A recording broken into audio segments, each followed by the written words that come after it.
So the Jamaica Civil Aviation Authority plays a crucial role in ensuring the safety of flights in and out of our country. And there are plans to strengthen this with the implementation of the Air Traffic Flow Management System. To tell us more about this is Director General, Mr. Nari Williams-Singh. Morning, sir. Welcome to Smile. Good morning. All the very best. Before you tell us about that, I don't think we can get away from the fact that we want to talk about what's been happening. I have never seen anything like this in such a short space of time. I think it's about 7 since January. Of course, we've had plane crashes. I mean, I know that. And as I said this morning, it is still the safest way to travel. Yeah, have you ever seen anything like that?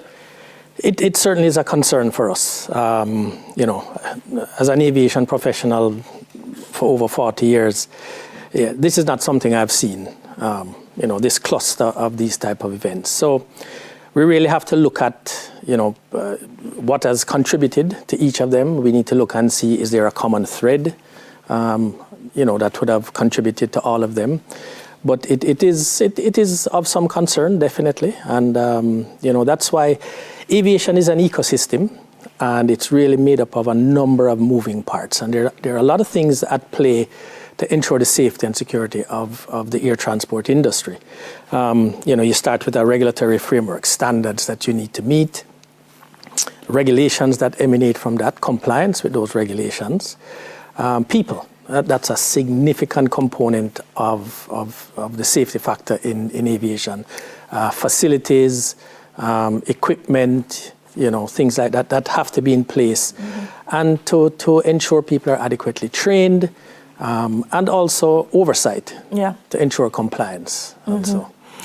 That being said, let's see what's happening in our own backyard, because I'm sure once these things happen, I know, Nari, that, you know, usually you do your upgrades, you do your testing and so on, but when things like these happen, do you say, oh, no, we have to do a little bit extra to make sure that we're on top of everything? Well, what we do is that we continue to maintain the standards. Okay. I mean, we have an enviable safety record here in Jamaica. And that is because of that ecosystem that I spoke about earlier. The aviation professionals all around the world, but I'm going to speak to Jamaican aviation professionals. We take our job very seriously. At the Civil Aviation Authority, I mean, we have 320 team members, all with the same objective of maintaining a safe and secure air transport system. So, you know, professional care is also a key component to the system.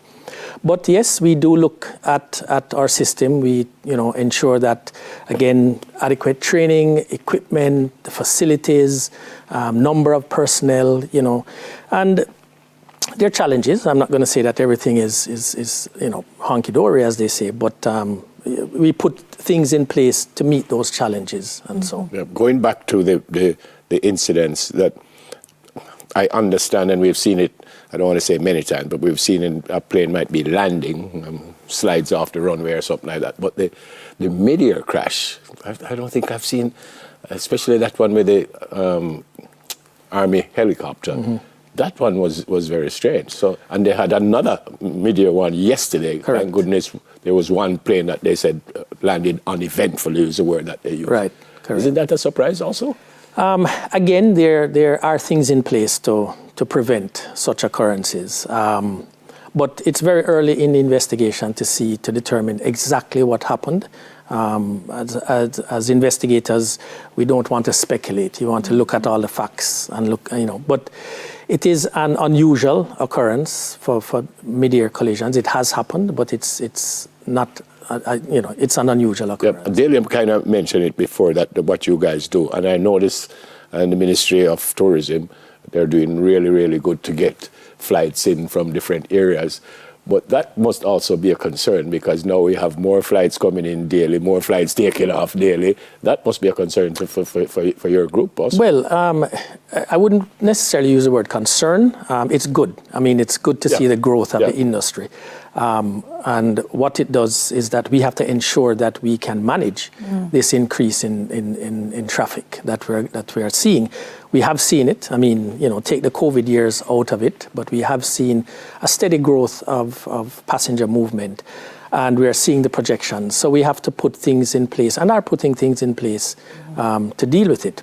the air traffic flow management system is one of those tools that helps us to move aircraft more efficiently. I mean, the number of movements are increasing, but our airspace is finite. So we have to put these types of tools to use to ensure that we can manage more aircraft in this finite space, maintaining safety. The environment considerations are key now, so you want to have shortest routes as possible, so you lower carbon emissions. So ATFM deals with an aircraft movement from departure to arrival and moving from one, what we call flight information region to another. One of the things, and you spoke about the ecosystem, that I'm always curious about is the way, I'm going to use a layman term, information is exchanged, because I feel like every airport has its own personality.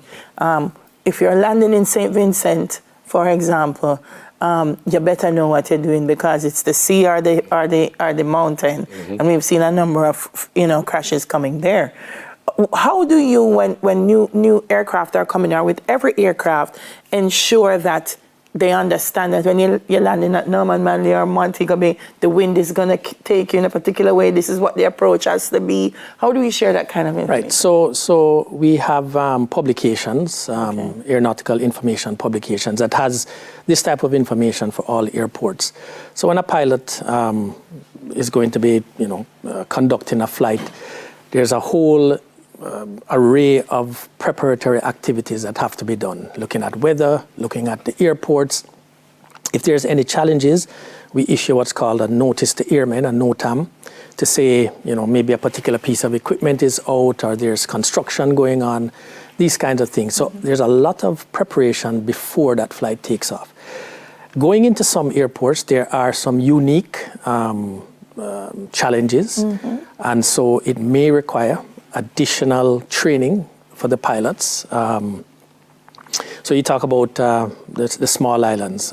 Going into St. Martin is one such, And so these types of things are taken into consideration before you depart. Yeah. How does the flow management system work? What does it do that is different? So it's more so software, but what it does, it brings a lot of the pieces of the air traffic management system together, because you're looking at capacity of the airports, you're looking at the capacity of the airspace, you're looking at if there's any weather conditions, and if there are any restrictions. So, we border a number of flight information regions. So when aircraft transit from them to us or from us to them, are we going to have a seamless transition? Because what we're trying to do is, as I said, to maintain the safety margins.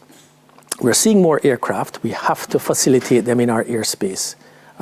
So we need to do that safely and securely, and handing over or receiving aircraft, ensuring it doesn't exceed the capacity that we may have or other FIRs may have.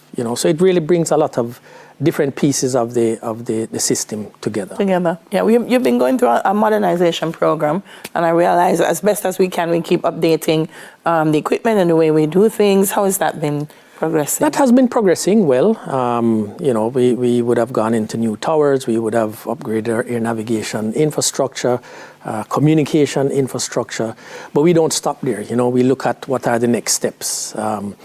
We are now about to embark on a consultancy for a civil aviation master plan, which will kind of give us some direction for the next 25 years, and all-encompassing. Airports, civil aviation, putting in the growth of air transport, to really give us that roadmap as to how we proceed. I was reading, not necessarily to prepare for this, but when the Holy Crash started, I started to read, and I think it was Dallas, Chicago, Miami. They say like a plane lands like they say every 45 seconds. Oh, yes. I mean, seriously, they say like every 45 seconds. What about us here? I don't know if you have time for that, but how often does a plane come in, say, Kingston? Norman, man. Well, and so we have peak periods. Let me talk about Montego Bay. Right. You know, we have a lot of the flights coming in the afternoon or mid-morning, and then going out in the afternoon. You know, those periods get very busy, and you know, when you look at Christmas time and what have you, it gets even more busy, and you'll see airplanes lined up and what have you. So, this is the challenge that our air traffic controllers have to deal with. In sequencing aircraft and so. I mean, it's not as busy as say, Chicago and these other airports, but the workload does really get up there from time to time, and they have to manage that workload. Yeah. You already said, you know, you're still working on stuff, but tell the people what we're going. We're safe? We're good?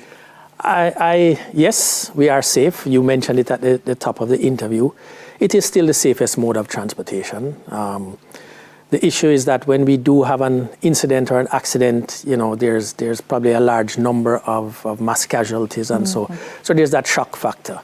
But it is still the safest mode of transportation. And I encourage people still to support the industry and be assured that the aviation professionals have the best interest at heart and our objective is safety. Yeah, man. Thanks, and keep up the good work. God bless you.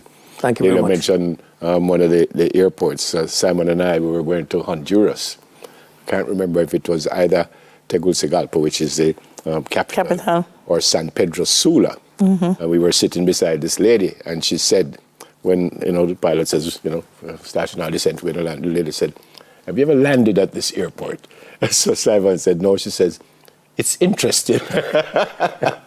So the plane, and I'm being serious, the plane actually, because there is a hill, a mountain, so the plane actually comes in like this, and at the last minute it goes up, blam, and you hear, because at the end of the runway, they drop down on the highway. And apparently we were told that those pilots, they have to do that maybe 5-6 times by themselves before they. So yeah, I mean, and I rate them. I mean, the man come in, literally the plane was like this, and the lady just said, "It's interesting." When we landed, she just said, "I told you." That's how you know me already. So good to see you, sir. Thank you very much. Thanks for having me. Director General, Jamaica Civil Aviation Authority, Mr. Nari Williams-Singh. After the break, it's all about the importance of leadership. Soon come. We'll soon come.